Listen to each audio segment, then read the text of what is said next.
Large numbers of children are still risking their lives to make the dangerous journey from Libya to Italy, the United Nations warns.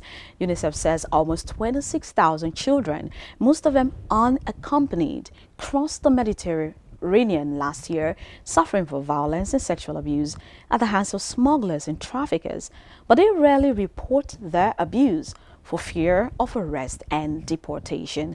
The agency also says there is a lack of food, water, and medical care in Libya's detention centers as a plight of children, many of them unaccompanied by parents, has been a tragically familiar part of the wider story of mass migration over the past 2 years.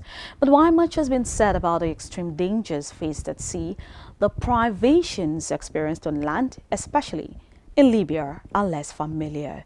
Girls such as 9-year-old Kamis was set off with her mother from their home in Nigeria after a desert crossing in which a man died, followed by a dramatic rescue at sea.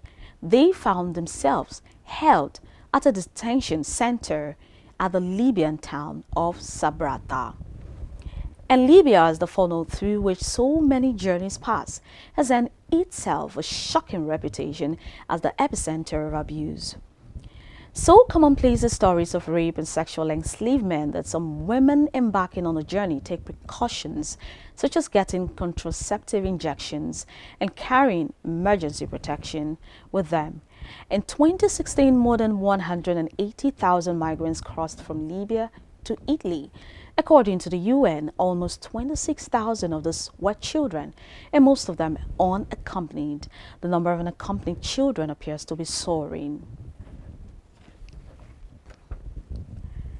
South Sudan's opposition People's Liberal Party, PLP, has said it supports the National Dialogue Initiative that was announced by President Salva Kiir in December last year.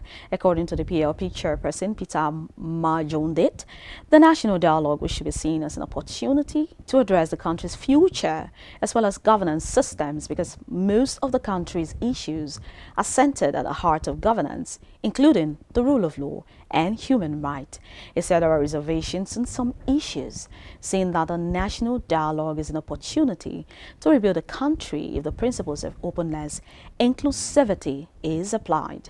He addressed the issue of political future, which means citizens must be well aware when a country goes for elections and when a new leadership comes into power to avoid power struggle through arms and sufferings of citizens, and issues to do with the Constitution and limiting of presidential terms must be addressed. He added that presidential terms limit and separation of army from politics is the kind of unspoken truth that must be addressed for the sake of coexistence and national building.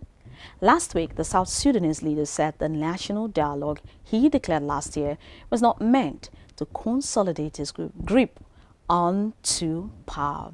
President Kiir said he saw no logic of playing tricks, but was working to protect the sovereignty, territorial integrity of the country and uniting people as part of his duties.